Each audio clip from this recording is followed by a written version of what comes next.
invitado del día de hoy, tenemos la oportunidad de conversar con él sobre política, sobre salud y sobre temas que tienen que ver con los dominicanos en el exterior. Me refiero al doctor Ramón Ceballos, reciente diputado de la República no, doctor, ¿se puede decir de la República? Sí, de la ¿Es República. correcto? Sí, Correcto. De ultramar. Sí. No, de la República. Ay. Oigan, el doctor. Representando. Representando. Sí, claro. Sí, porque un congresista, aunque sea electo por una demarcación, Sí. sigue siendo de la República, sigue Claro, siendo el porque país. la Constitución establece claramente que usted tiene que tener por demarcación representación. En este caso, la representación del exterior es una representación igual que la que está en Jimaní o la que está en Pedernales. Y a usted lo trataron en la Cámara de Diputados como del patio, no que el doctor Ceballos viene de Miami, de la Florida y cosas. No, No, yo me sentí como en mi casa y puedo decirle que estaba tan satisfecho que probablemente sea uno de los pocos diputados que tuvo la oportunidad de hablar 51 veces en el hemiciclo, cosas raras, ¿verdad? habló más Sí, que Pacheco. no, doctor. No, más que Pacheco, no. Pero tú sabes que ahora tú mencionas a Pacheco, me correspondió ser presidente ad hoc de la Cámara en un momento que Pacheco estaba dirigiendo la Asamblea. Tuvo que salir porque no había vicepresidente. Y lo designaron a usted. Me designaron a mí. Cuando salgo de ahí que termino, entonces me llaman para que asuma la posición de secretario ad hoc en la misma sesión. Y en la misma sesión, cuando salgo de ahí, entonces me toca asumir un turno para hablar de las inundaciones que habían pasado en la parte oeste del estado de la Florida. Bueno, Usted ha conspiró tenido a favor buen de él, desempeño, el universo conspiró a favor de ustedes en buen ese desempeño. momento. Qué bien. definitivamente. Doctor Ceballos, qué bueno, porque Gregory decía que vamos a hablar de salud. Y me gustaría empezar precisamente por el tema salud. Recientemente escuché al director de la vida hacer lo que él decía era una denuncia de que las ARS están violando la ley que la obliga a comprar en lo que se llama medicamentos de alto costo en el Ministerio de Salud para la atención de enfermedades estas que se consideran enfermedades catastróficas. Yo no entendí mucho esto porque yo pienso que él se refería a medicamentos genéricos. Porque, bueno, ahí está mi confusión, porque realmente el seguro te garantiza cierta cantidad de recursos para tú ir a la farmacia y comprar medicamentos. Si usted compra medicamentos genéricos, posiblemente ese disponible que usted tiene recursos le dure más si usted compra medicamentos de marca comercial. Y entonces es bueno que usted explique eso porque, le repito, yo cuando lo escuché estuve un poco confundido. ¿A qué se está refiriendo cuando dice que las ARS compren en medicamentos de alto costo para satisfacer a un cliente, a un asegurado, cuando ese asegurado es que compra su medicamento? Sí, mire, la verdad es que las aseguradoras deben garantizarle, además de la consulta, cubrir el costo de las consultas, también el costo de los análisis que se hagan y por supuesto de los medicamentos. Ahora, ¿qué ocurre?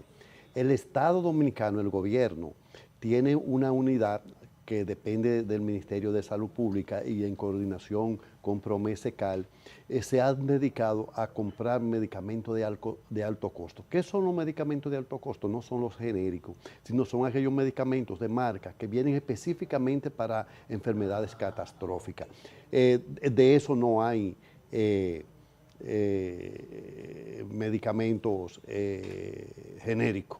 Entonces, lo cierto es que la cobertura que tienen las aseguradoras es tan poco destinado a los medicamentos que se le va en simples medicamentos genéricos. Entonces no le alcanza a esos pacientes que son demandantes. La compra de un solo medicamento. Pero no le alcanza ni para comprar un solo medicamento. Son medicamentos muy caros. Medicamentos de 20, 30, 40 mil pesos para pacientes que tengan, por ejemplo, cáncer terminal, pacientes que tengan problemas de diabetes, pacientes que hayan tenido trasplante renal o de cualquier otra naturaleza.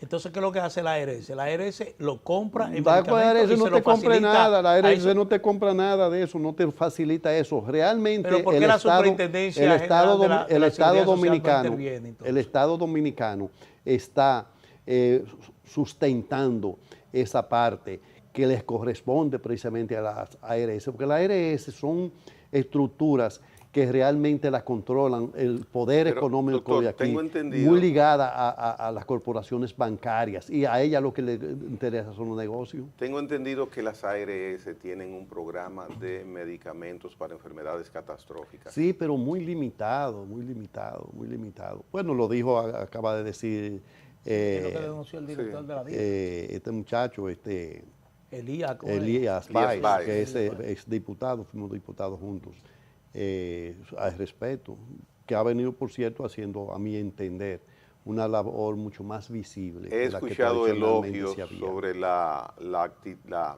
gestión que él tiene Sí, hasta por lo ahora. menos es más visible. Sí, pero lo que yo me pregunto es por qué entonces la Superintendencia General de la Seguridad Social no interviene en este caso, porque lo que establece la ley lo establece simplemente. Sí, Sí, pero ahí no hay alternativa. es que realmente es muy difícil controlarlos a ellos. Usted sabe cómo Sería que se manejan las meterse, cosas Manuel, la acá. mano en el bolsillo. Sí. Pienso que por ahí Es andaría lo que el pasa, asunto. por ejemplo, con la salud mental, que es el tema que nosotros realmente yo he decidido en los últimos meses, o mejor dicho, este año, cambiar de silla, de dejar de estar hablando de asuntos políticos y dedicarme ya los años que me quedan a brindar orientación sobre una área que yo tengo bastante conocimiento, porque duré en Estados Unidos más de 20 años ligado a ella y como médico pues es donde mejor me desempeño. Mira, eso todavía es mucho más catastrófico lo que pasa con la salud Bueno, las mental en la consecuencias se sienten. República Dominicana. Pero bueno, nosotros veníamos a hablar de otros temas, ¿no? Veníamos a hablar de las No, no, pero todos los podemos hablar de eso con porque usted. pero podemos hablar, a mí me la encanta. salud mental está en la agenda nacional. Lo grande decir, es cada que- vez que ocurre un caso que alarma a la sociedad, como una mujer que envenenó, mató a su hijo, Sí. un hombre que mató a su A su madre, mujer, a su hijo, mujer, a su hijo, y otro. después se suicidó. Mira, lo cierto es que la salud mental no es una moda ni es un privilegio, y eso es lo que nos permite a nosotros realmente identificarnos, podernos manejar, podernos interrelacionar y poder precisamente mantener un nivel estable en lo que nosotros hacemos. La República Dominicana, desgraciadamente, en el año, a principios de la década del 2000, específicamente en el 2006, se creó una ley que tiene que ver precisamente con la salud mental. Y nosotros estábamos acostumbrados a ver que el único hospital que había aquí, que era el Hospital Padre Villini, algunos le llamaban el psiquiátrico, otro el Hospital del 28 y otro el manicomio, siempre usando términos que realmente no eran lo más apropiado. Y eso se desmontó en esa época porque la Organización Mundial de la Salud había comenzado a implementar una política de visibilizar al paciente y no ocultar un centro como esos que nosotros teníamos, que eran más bien almacenes de gente que ni los familiares aparecían por ahí. Entonces llegaron mucho más cerca a las comunidades. Y yo soy de lo que digo y sostengo y defiendo, aunque no viví aquí en esa época, que es la mejor ley que tiene que ver con salud mental en América Latina. Sin embargo, ha tenido muchos baches, muchas dificultades. Y nosotros, de acuerdo a lo que establece la Organización Mundial de la Salud, tenemos un 20% de nuestra población con trastorno de salud mental.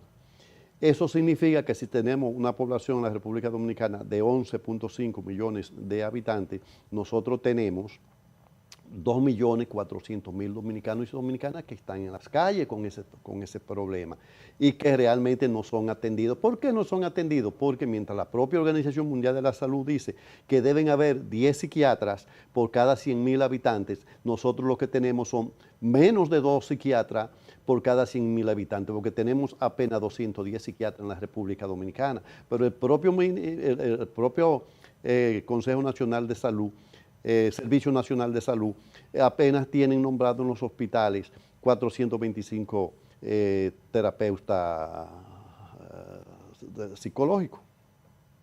Entonces no podemos cubrir, ni no tenemos recursos. Nosotros tenemos el 0.73% del presupuesto nacional de salud pública, que debiéramos tener, de acuerdo a las recomendaciones de la Organización Panamericana de la Salud, el 5% de lo que le dan al Ministerio de Salud de la República Dominicana, y no lo tenemos. Entonces no podemos nosotros cubrir, y toda esta desgracia que tenemos se refleja. No hay un acontecimiento en la República Dominicana que no tenga una vinculación con pacientes que tengan trastornos de salud mental. No, y lo más grave es que la ARS no te la cubre tampoco, ni la consulta y mucho menos los medicamentos, que son muy caros, muy costosos. Pero el sistema de seguridad social nuestro, que siempre lo criticamos porque hay mucho material para criticarlo, es muchísimo más que lo que teníamos antes. Eso es un consuelo, que antes no teníamos nada prácticamente, y ahora tenemos un sustento de dónde asirnos. No sería un consuelo, pero se ha avanzado.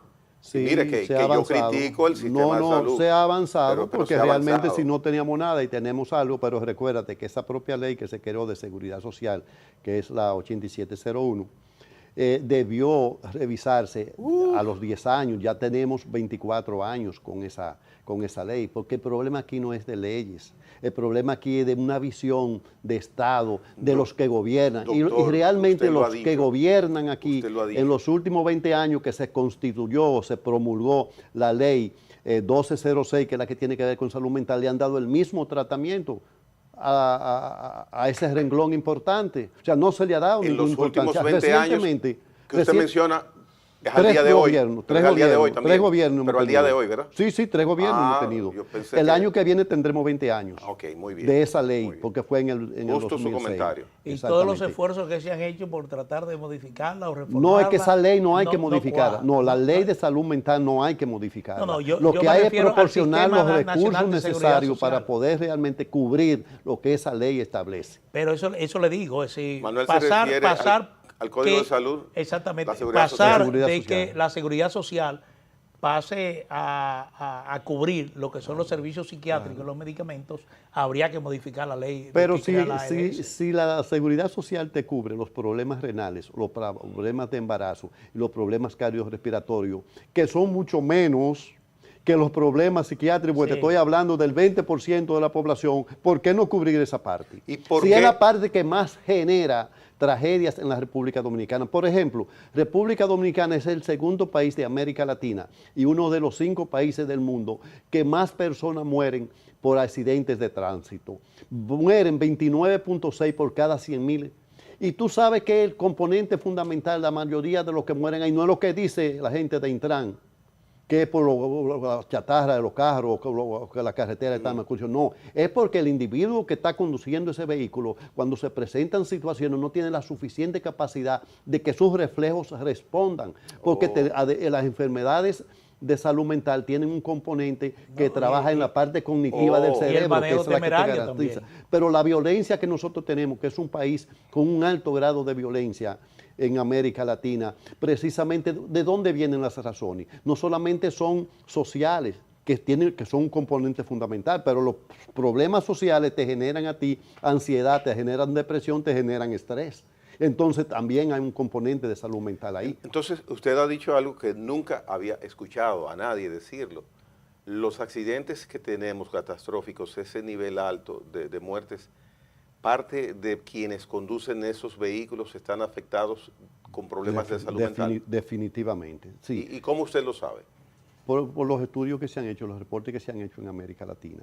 Y por lo tanto República Dominicana no escapa de eso. Porque aunque aquí no hay muchas estadísticas, porque también te esconden las estadísticas, lo cierto es que eso tiene que ver. Por ejemplo, los filicidios, que es la muerte, los asesinatos de los padres a los hijos o de un pariente a ese hijo, que ha ido en aumento. En un 60% hay un componente de salud mental. ¿Por qué que la salud mental tiene que ver con todo el accionar del ser humano? Por ejemplo, la gente que sufre de insomnio, que el insomnio no es más que la falta de sueño o un sueño interrumpido o la ausencia completa de sueño. Cuando tú sales de tu casa y tú tienes que ir a trabajar o tú tienes que salir a la calle, tú no sales con la misma capacidad que una persona normal porque tú tienes un trastorno del sueño que te da ansiedad, que te da estrés, que te hace perder la concentración. Pero tú te vas que los problemas de salud mental tienen que ver con el ausentismo laboral. Son muchos la gente que dejan de ir porque hay estrés en el trabajo, porque hay bullying en el trabajo, pero eso ocurre también con el abandono de los estudiantes de las aulas. Tú sabes el alto grado de estudiantes que abandona las aulas en la República Dominicana. Ah, pero ¿qué ocurre? Que tú también tienes ahí junto con eso el alto grado de pacientes, de niños en la adolescencia que se suicidan. O sea, todo eso tú tienes que verlo para tú definir entonces políticas generales, porque tú me poniendo parcho. ¿Cómo le ponen un parcho? Por ejemplo, yo acabo de ver un proyecto de un grupo de diputadas tratando de visibilizar el problema de los feminicidios. El feminicidio no está ahí, ni está con leyes. Ahí hay un acto de complicidad, pero también hay una cultura machista de que el hombre impone las reglas de juego y cuando usted realmente no se adapta a esas reglas de juego, vienen los conflictos, pero vienen los conflictos sociales. Resuélveme el problema social porque si tú no tienes dinero para comprar la comida a los hijos que tú dejas ahí con la mujer y tú te vas a andar, cuando tú llegas, la mujer te reclama porque tú no estás llevando nada, pero tú tienes problema escolar. Cuando tú no puedes resolver el problema escolar y el hombre se va, hay respuesta. Pero muchas veces, mira, algunos de esos filicidios se producen como resultado de que la mujer, sobre todo cuando es la mujer que lo hace, ve que no hay un futuro para ese niño que está criando. O muchas veces también lo hace como una represalia de rencor hacia el hombre con el que ella está viviendo, que le procreó eso. Entonces, todo ese tipo de cosas hay que definir antes de tú ponerte a definir leyes, que aquí hay una serie de gente. Aquí, por ejemplo, en el cuatrienio pasado, hubo un diputado que tuvo grandes dificultades con la Comisión de Salud, porque él no sabía que existía una ley de salud mental, que es la 1206, y él quería hacer una ley de salud mental, pero si tú tienes una ahí, el problema no es de leyes.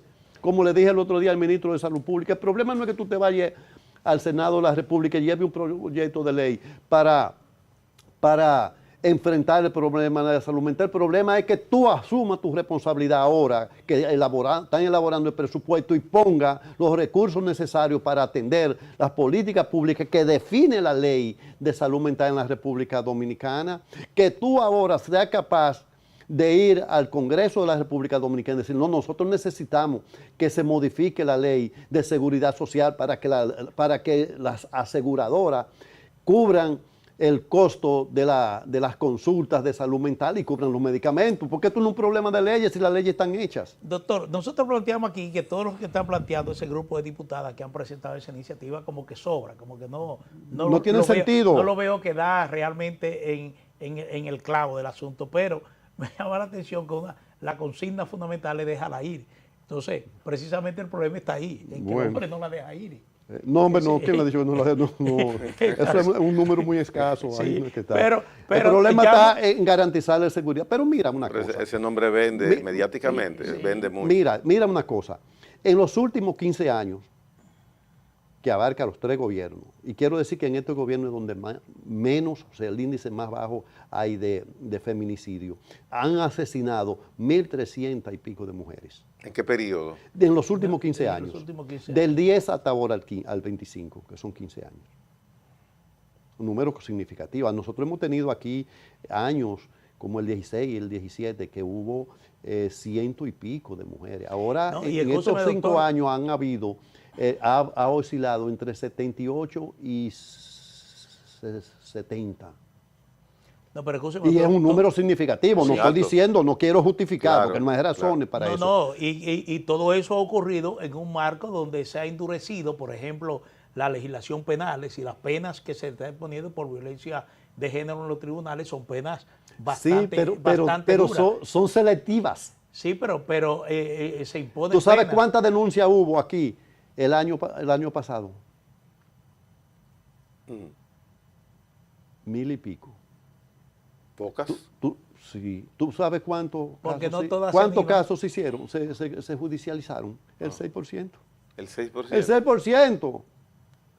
Porque también la justicia del país que sea juega un papel determinante para tú frenar esta situación. Entonces hay una debilidad muy grave en lo que En se todos llama los la aspectos. prevención. Sí, en la prevención y en la judicialización. Con el tema, doctor, de la salud mental, ¿por qué las aseguradoras no cubren? ¿Qué esa omisión inexplicable? ¿Qué ha sucedido ahí? No, realmente yo no tengo respuesta. No tiene respuesta. No tengo respuesta a eso y podría ser una especulación. Pero lo cierto es que quienes produjeron la ley en el año 2001, parece ser que no contemplaron eso. Porque aquí hay, mira, el problema de la salud mental mire, es que, doctor, es que doctor, está... perdóneme, me extraña que eso pueda haber sucedido. A mí Porque también. donde hay un Arismendi Díaz Santana, donde estaba presente Nelson Marmolejos, donde estaba el senador histórico, don Iván Rondón, Sí, que fue, creo que... es muy difícil que se obviara esa parte, donde es tan preponderante.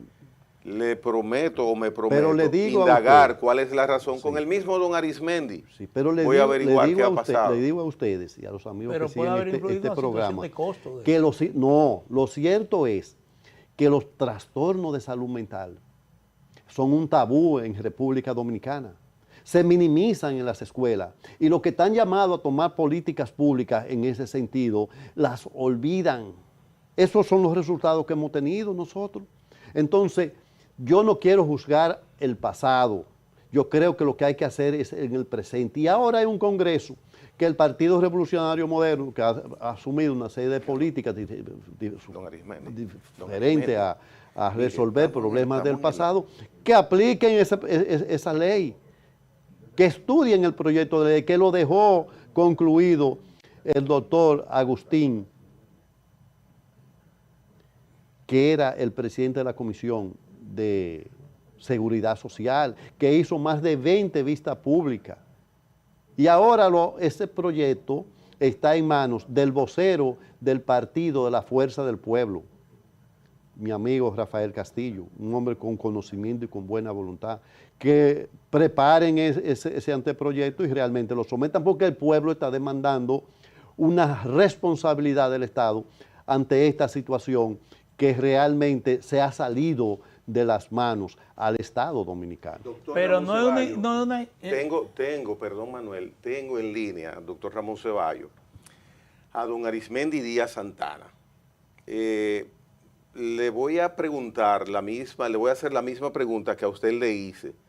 Don Arismendi, gracias por este minuto que nos va a regalar de su tiempo.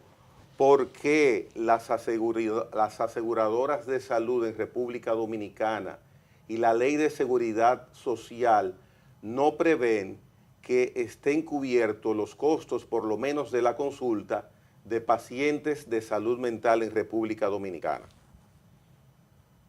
Bueno, muy buenos días a todos y esperando que tengan un día bien provechoso. La razón fundamental es la siguiente.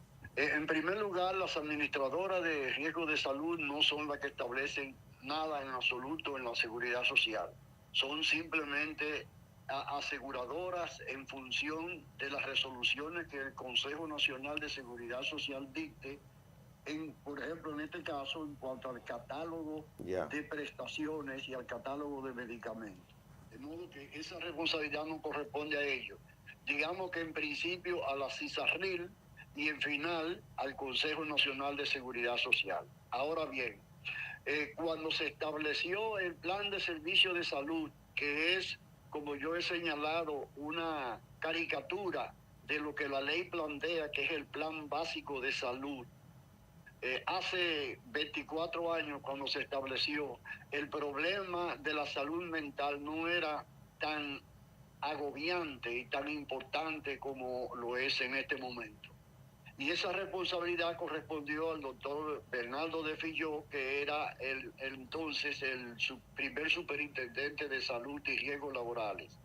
Hay que reconocer que la salud mental es una necesidad imperiosa en este momento, sobre todo a partir de la pandemia del COVID-19, cuando en realidad se multiplicaron de una manera increíble los problemas de inseguridad y de insostenibilidad mental de un núcleo importante de la población. En resumen, hay una tendencia ahora muy clara a incluirla en el Plan Básico de Salud de la República Dominicana, incluso iniciativas que se han trascendido en el Congreso Nacional en ese sentido. Finalmente, debo decir lo siguiente. En el Consejo Nacional de Seguridad Social hay una distorsión de la ley que impide que demandas tan importantes como la salud mental puedan ser incorporadas rápidamente. ¿Por qué?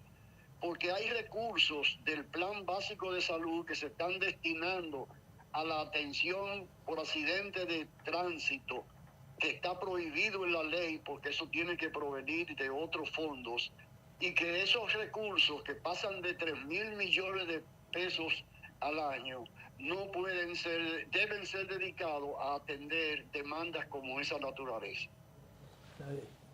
Manuel Jiménez quiere hacerle una breve pregunta, un momento. Buenos días, Arimendi. Algo corto. El hecho de que incorporar, por ejemplo, la salud mental al catálogo de servicios de la ORS, tanto en atención como en medicamentos, ¿conlleva una decisión administrativa de los órganos reguladores o implica una reforma a la ley? Muy bueno. No implica ninguna reforma de la ley, porque lo que sí implica es un principio del equilibrio financiero. Nada se puede incluir en el Plan Básico de Salud que no esté cuantificado y que no se identifiquen los recursos, porque si se agregan más servicios al Plan Básico de Salud sin aportar los recursos correspondientes, equivale a usted coger un bidón de leche y echarle mucha agua. El resultado va a ser que se va a empobrecer la calidad de la atención y la oportunidad de los servicios que debe prestar la seguridad social. Dicho de otra manera, vuelvo a señalar, el Plan Básico, el Seguro Familiar de Salud tiene fondos suficientes. Lo que pasa es que parte de esos fondos se están destinando a actividades que no le corresponden al Plan Básico de Salud, a cambio de excluir o no incluir otras como la salud mental que sí corresponden al Plan Básico de Salud y que no necesitan ninguna modificación de la ley para ser incorporadas. Bueno. Muchas gracias, Arimendi. Muchísimas gracias, don Arismendi. Gracias por su tiempo. Bueno, el Consejo Nacional de la Seguridad Social ahí lo tiene en sus manos la decisión. Sí, por eso decía ahorita que no es un sí. problema de leyes del Congreso y que los que están levantando precisamente esas iniciativas no conocen la problemática que genera o que ha generado esta situación de exclusión. Sin embargo, don Arismendi Díaz Santana acaba de decir que eso sucede en parte porque los fondos que pudieran utilizarse para salud mental se están utilizando para los problemas de accidente. Y yo le dije a usted ahorita, ajá, cuando comenzamos a hablar de este tema, que hay una República relación Dominicana directa. Es el segundo país de América Latina y uno de los 5 del mundo donde hay mayor cantidad de muertes por accidente de tránsito, 29.6 por cada 100.000 habitantes. Entonces eso significa que si nosotros tratamos el problema de salud mental, probablemente nosotros vamos a disminuir el asunto de las muertes por accidentes de tránsito. Pero eso pasa, doctor, también en el tema de los accidentes de tránsito, no solamente desde mi punto de vista y por experiencia personal, no solamente el hecho de que haya manejo temerario, de que a la persona no esté en capacidad suficiente para que pueda responder a una situación que se le presente en determinadas vías en un momento determinado. Yo le comentaba a Gregory, precisamente el lunes, le comentaba a Gregory que regresaba a la capital desde el norte del país y en horas de la noche. Estaba lloviendo. Resulta que me encontré en la autopista Duarte, que es la principal carretera que tiene, vía de comunicación que tiene el país, te comunica 14 provincias del Cibao, la línea noroeste. Me encontré que estaba lloviendo, era de noche, en ese tramo, una carretera que está en reconstrucción y ampliación. Oscura. En ese oscura, con poca señalización en determinados tramos, pero o ninguna. Algo fatal, fatal. Y es que alguien que se inventó esas vías de desahogo de los 3 carriles, Sí. resulta que cuando usted viene transitando, sobre todo de noche, se encuentra que llega a un punto donde usted tiene que incorporarse al carril del medio, so pena tener un accidente. Claro. Yo, por ejemplo, vi una persona que venía muy cerca de mí, tuve la precaución en algún momento de reducir la velocidad para que él pudiese. Por el carril 3 venía. Para que él entrara. Y uno dice, pero ¿cómo la autoridad concibe algo así? Algo Sin así, señales. Sin señales, porque usted sabe, bueno, está señalizado. El problema es que no es visible, porque es abajo que está. Exactamente. Sí. Exactamente. Y muy Entonces, corto el trayecto. Eso es una situación para que usted tenga accidente de tránsito. Yo viajo. Quien concibió eso, que es un profesional, debería estar preso. Yo viajo con mucha frecuencia utilizando esa carretera. Y realmente, mire, la mayoría de los accidentes que hay en República Dominicana es por camiones, son de camiones y de motores. Sí. Y ocurre que una parte importante de vehículos no tiene luces ni traseras ni delanteras. Y entonces usted no sabe cómo guiarse, porque llega un momento en que realmente usted está cerca del vehículo y no puede reaccionar con la debida prudencia del lugar. Y eso es lo que produce precisamente muchos de esos accidentes. Pero usted encuentra camiones sin esas señales, rebasándole a otro camión, y donde se supone que los vehículos pesados deben ir por el carril derecho y que el carril izquierdo... Usted ve regularmente a un agente de la DGC que tiene un vehículo liviano parado por exceso de velocidad. Pero difícilmente usted ve un camión, un autobús, que un DGC lo detenga porque va a exceso de velocidad, porque tiene esas violaciones a la ley que usted está señalando. Es muy raro usted ver a un camión o a un autobús detenido por un agente de la DGC en la carretera. Y usted encuentra también en esa autopista, Juan Pablo Duarte, que por una vía, o sea, motores usando la parte lateral en sentido contrario a la vía. Correcto. Entonces, oye, es una locura. Y usted no encuentra precisamente a esos servidores de la DGC actuar correspondientemente. Bien, doctor, mire, está pendiente de un conductor de vehículo liviano que, bueno, usted tiene exceso de velocidad, déjeme detenerlo, sí. No, a los grandotes no los para. Oiga, cambiando de temas y de renglón de salud por el renglón internacional político, aquí va a haber un evento muy importante en diciembre, que es la Cumbre de las Américas. Yo quisiera conocer la opinión que tiene sobre lo que significa para el país que podamos ser los anfitriones, y también la importancia que usted le da a esta celebración que se hace periódicamente en un país diferente. Mire, lo primero es establecer qué son las cumbres de las Américas, porque hay tantos tipos de cumbres que se llevan a cabo, que a veces uno confunde una con la otra, o una con la otra, y no se da cuenta qué es lo que ha pasado en una y en la otra.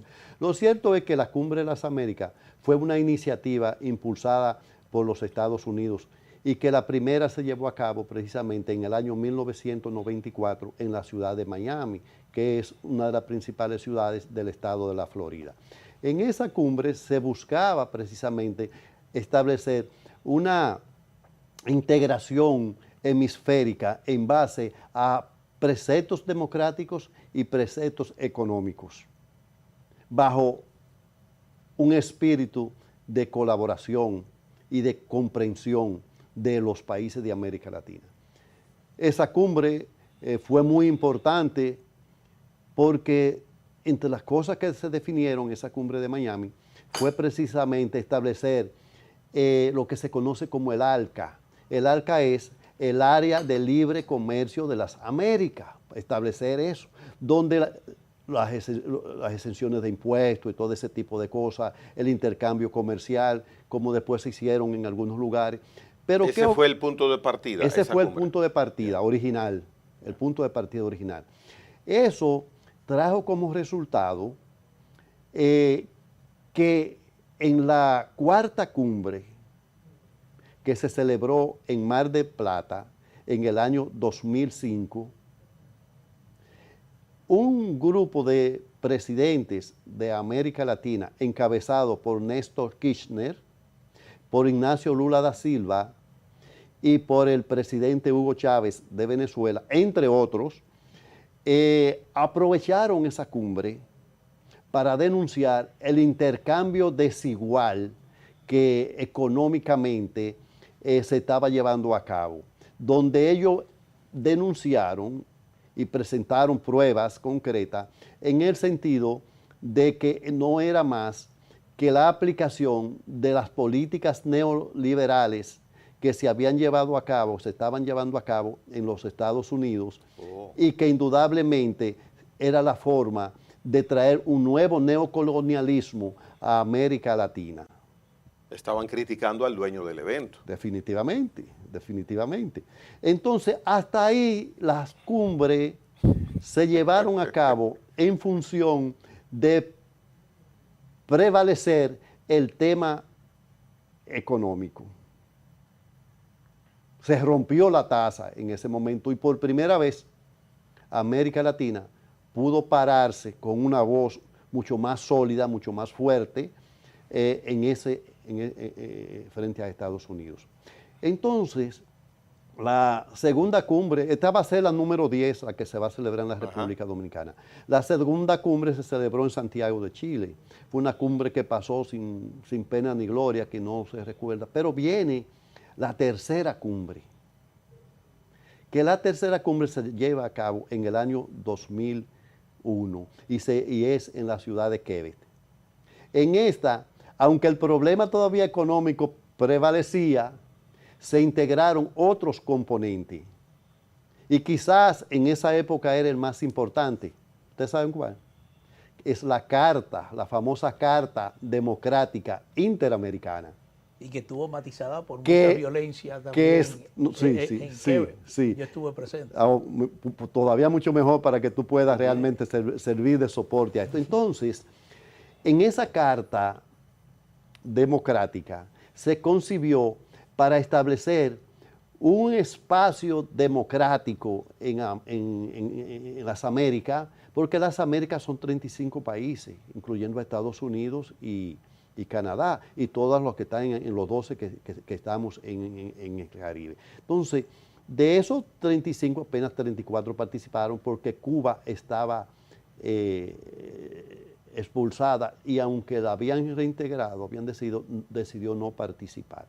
Entonces, ahí se saca esta carta que indudablemente ha sido la mampara que han utilizado para aplicársela a regímenes que de una forma u otra son desafectos a la política que se implementa en Washington, independientemente del presidente que esté en Washington.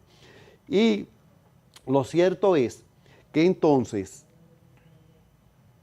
eso nos trajo a nosotros dificultades serias, porque cuando la quieren aplicar, se la han aplicado a alguna gente, pero a otros países que son afectos a los Estados Unidos, haciendo lo mismo que ellos están cuestionando, que cuestiona la Carta Democrática, no se la aplica.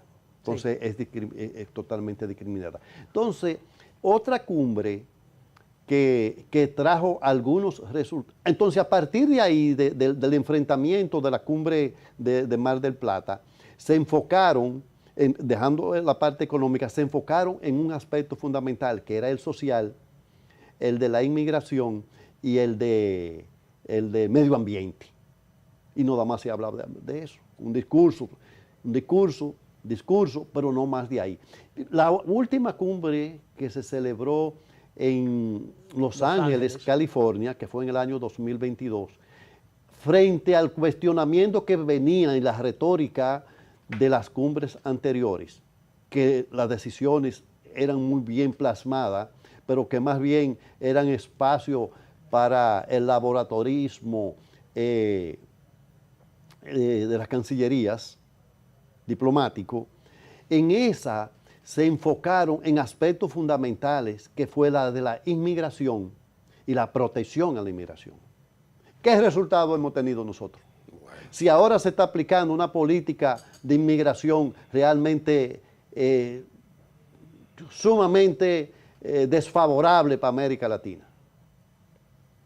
Y donde esta cumbre, si realmente no fuera excluyente, porque tampoco tienen el derecho de excluir a nadie de los 35 países, no tienen derecho a excluir a nadie de los 35 países, si no fuera excluyente, probablemente trajera una discusión sobre ese problema de la inmigración en América Latina. Aquí no se tocará ese tema, piensa usted ahora.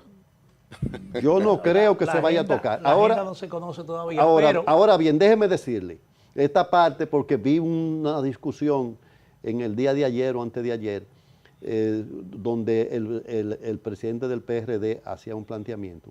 Y yo le voy a decir quiénes convocan. A partir del año 1998, que fue la cumbre de Chile, se aprobó que la Organización de Estados Americanos es la responsable de coordinar, orientar, planificar y seleccionar el país donde se va a celebrar la cumbre.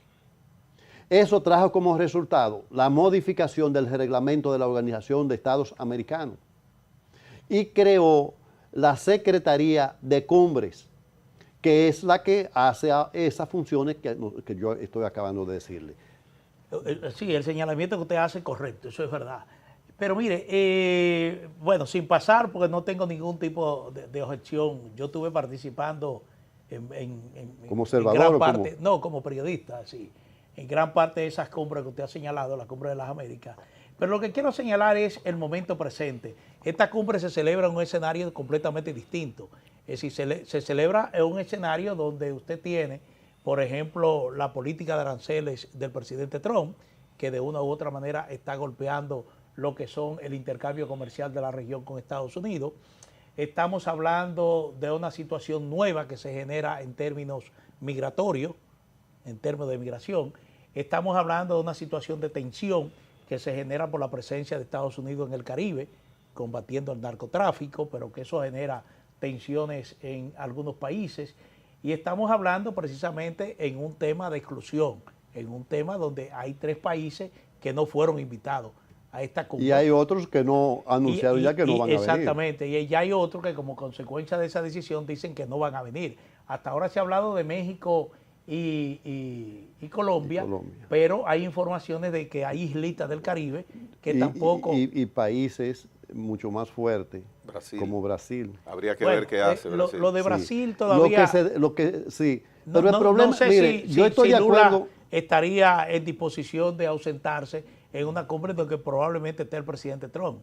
Todavía no se sabe. Pero le quería señalar eso. Esta cumbre genera muchas expectativas porque está el caso de nuestro vecino también de Haití. Es decir, hay decisiones tanto de la OEA como del Consejo de Seguridad de Naciones Unidas que impactan a Haití, pero todavía estamos a la espera. Mire, yo estoy totalmente de acuerdo con lo que usted está planteando. No, yo iba a hablar de esa parte, no tengo ya que repetir lo que usted está diciendo. Estoy totalmente de acuerdo con eso. Esto es una cumbre especial. Aunque no podemos usar el nombre de especial porque también se celebró una cumbre especial en el año 2003, que no se ve como cumbre de las Américas, pero una cumbre especial de las Américas. Esta cumbre, aunque no tenga el término de especial, tiene la particularidad de ser una cumbre muy especial, por eso que usted acaba de señalar. Pero además, no han sido la Secretaría de Cumbre, que aunque debe coordinar con la Cancillería del país donde se van a celebrar la cumbre, no sé si están coordinando, me imagino que tienen que estar coordinando, no tengo información en ese sentido, pero son ellos los que tienen que coordinar. Y aún apenas a menos de un mes de la cumbre, todavía no se conoce ni quiénes van a asistir, ni quiénes no van a asistir, ni la metodología que se va a usar, que son ellos los que tienen que definir, no es el gobierno de Luis Abinader, porque aquí también se manipulan informaciones y vi diciendo que el gobierno de Luis Abinader tiene que ver con eso. El gobierno no tiene que ver con eso, es el Ministerio de Relaciones Exteriores, de acuerdo a lo que establecen los reglamentos de la cumbre. Pero en coordinación con las secretarías de la cumbre. Es que el ministerio es parte del gobierno. Sí, es parte, pero usted no puede imprimirle un sello a un estamento como tal, en este caso a él, porque para eso es que está el ministerio. El tema, doctor, es que la Cancillería Dominicana que anuncia que no se va a invitar ni a Cuba, ni a Nicaragua, ni a Venezuela. Es decir, ese comunicado sale de la Cancillería Dominicana. Partiendo de lo que usted señala y partiendo de lo que acaba de decir Vargas Maldonado, que fue canciller, es que eso debió partir de la Organización de Estados Americanos. Pero por supuesto que sí, es lo que yo he dicho y es lo que he resaltado, las funciones que tienen que ser. Esto es un protocolo que se está rompiendo. Quien debe decir esa información es la Secretaría de Cumbres de la Organización de Estados Americanos. Es esa la que está llamado a eso. Por lo tanto, le decía ahorita que realmente nosotros no tenemos ningún tipo de información, el público no tiene ningún tipo de información. Y yo estoy hablando de este tema porque realmente, modestia aparte, al igual que usted me ha evidenciado, que realmente conocemos algunos detalles, pero nosotros no somos parte de esa estructura que está organizando. Yo no soy funcionario de este gobierno, ni tampoco soy un dirigente de este partido. Yo soy un simple militante que fue diputado. O sea, no tengo esa categoría como para tener gobernabilidad a decir esto se va a hacer así o debe hacerse de esta forma u otra. Yo estoy poniendo mi punto de vista porque yo manejo, modestia aparte de eso. Y segundo, como decía Gregory, yo fui vicepresidente del Parlamento Latinoamericano, que me ha permitido precisamente darle seguimiento a una serie de planes, políticas y proyectos que se han impulsado en América Latina y que han sido, en muchos de ellos, obstaculizados por situaciones políticas que vienen de otro lugar. Mire, tomando en consideración esa modestia suya, usted es muy modesto, porque la influencia política, Manuel se ríe, y yo también me río, doctor. Manuel se ríe. Mira, hasta usted se está riendo, qué bien. Luego de ese despliegue de modestia, usted es un simple, y dijo militante, usted es militante por lo menos. Sí, sí. Ah, bueno, eso sí, doctor. Sí, eso sí. Sí. Oiga, doctor. No, porque no puedo decirle a usted otra cosa porque no tengo otra categoría. Pero militante es una condición importante. Sí, importantísima. Claro. Doctor, sí. Y entonces... A veces había partidos, sobre todo en la izquierda, que te atribuían condición. Bueno, usted es miembro, pero miembro no implicaba que usted tenía la categoría de militante. Exacto. Para llegar a militante ya usted tenía Yo creo que tú pasaste por ahí, ¿verdad? Sí, sí. Pasar por un proceso para que te consideren militante. Sí. Mire, y antes de casi despedirnos, doctor, el presidente fue a Estados Unidos, específicamente a New York, hace unos par de días ahí. Y había reuniones que tenía el presidente con dirigentes, sí, y con la comunidad dominicana, y todo eso se suspendió. ¿Qué pasó ahí? Bueno, no tengo información al respecto. Información. Lo que sí tengo es el hecho de que vi en los medios de comunicación que no se llevó a cabo. Y el presidente tenía acostumbrada a la comunidad dominicana, donde ha ido a recibirlo y a establecer contacto con ellos y escuchar su parecer. Claro. En este caso no tengo información porque ¿quién manejó esa situación? Sorprendió bastante eso. Porque ya estábamos acostumbrados. Ya a última hora. Sí. Y entonces llamó mucho la atención la excusa que se dio. No, es que el presidente siempre tiene que dedicarle tiempo a la atención a la comunidad y en esta ocasión no tiene tiempo. Yo no sé, no tengo la doctor, información. ¿y cómo completa, está? pero yo sí pienso que es que las cosas, el problema es que en este país, no en este gobierno, no, en todos los gobiernos que hemos tenido, creen que los dominicanos que vivimos fuera, tenemos el mismo patrón de agenda de los que están aquí. Nosotros tenemos nuestras propias agendas allá, que muchas veces no nos la quieren dejar aplicar y no nos la quieren conocer. Son subestimados, doctor. Son totalmente subestimadas. La comunidad dominicana en el exterior, a pesar de que aporta el 14% del Producto Interno Bruto a través de las remesas, solamente de las remesas, y en que en segundo lugar son los mejores embajadores que puede tener cualquier gobierno, porque lo que estamos allá hacemos vida pública, vida privada. Ahora mismo tenemos 57 funcionarios dominicanos electos en Estados Unidos, que son los que son los que hacen el cabildeo correspondiente. Más que estos embajadores, que la mayoría no hacen nada ni van allá. Doctor, da la impresión de que el dominicano que vive, sobre todo en Estados Unidos, sobre todo en Nueva York, da la impresión como que los gobiernos lo subestiman a ustedes.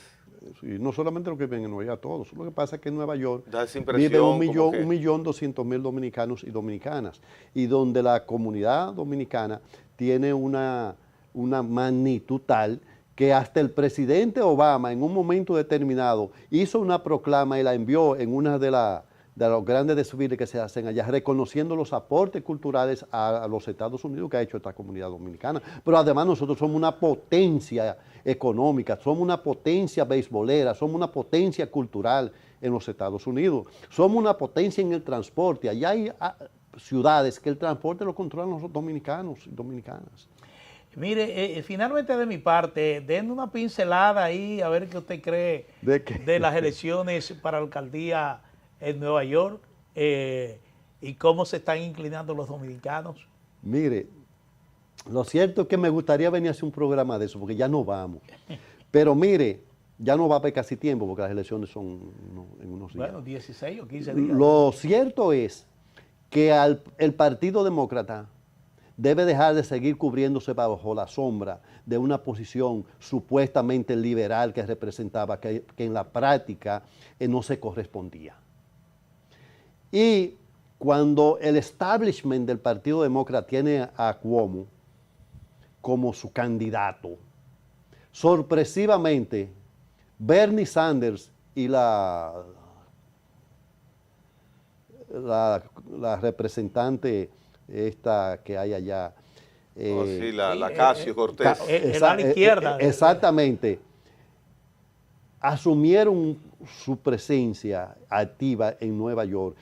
La baranda cambió y un individuo que tenía un 16% tumbó al que tenía el 37%. Y hoy por hoy, si no ocurre una situación que no la voy a mencionar, nadie le quita la posibilidad de que ese candidato del Partido Demócrata que ganó su convención, Mamdani, sea el próximo alcalde de los Estados Unidos, a pesar de que el poder de los Estados Unidos está haciendo todo lo que se puede hacer para que él no sea candidato. Pero quiero que ustedes sepan, yo estoy siguiendo, yo no soy demócrata, pero tampoco soy republicano, yo soy un independiente, pero yo estoy siguiendo el proceso electoral que se está llevando a cabo en los Estados Unidos. Ahora mismo, en este fin de semana hubo una elección en dos lugares, en tres lugares emblemáticos que han sido el corazón del Partido Republicano.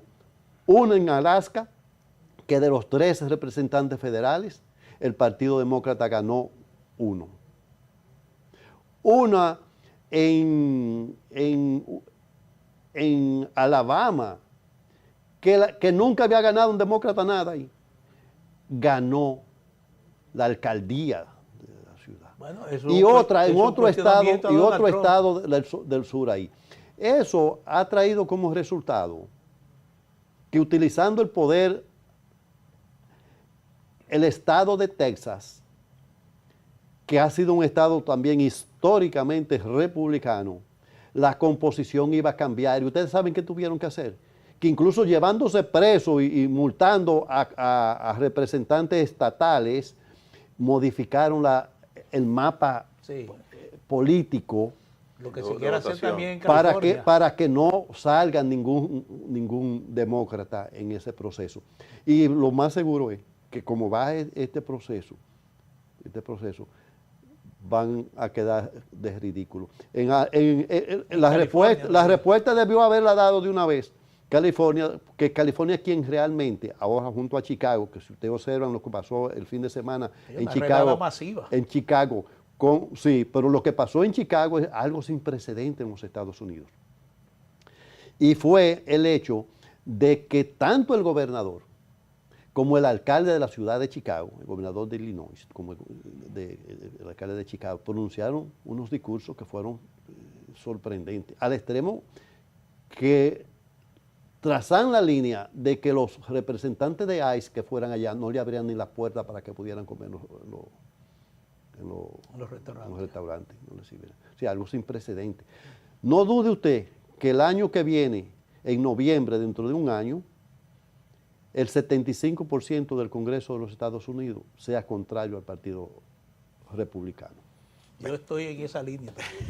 No, ya lástima que se acaba el tiempo para hablar de eso, pero está bien, doctor. Hablamos fuera del aire. Necesitaría de un programa. Hablamos fuera del aire de eso, doctor. Sí. No en el aire el mes que viene. Me callé la boca. El doctor Ramón Ceballos, interesantísimo conversar con él, un hombre inteligente, un hombre bien intencionado en la política y que fue diputado hasta hace unos días de ultramar pero diputado de acá, del patio. Gracias, doctor Ramón Ceballos. Venimos en breve. En breve volvemos. En la mañana con Teleimpacto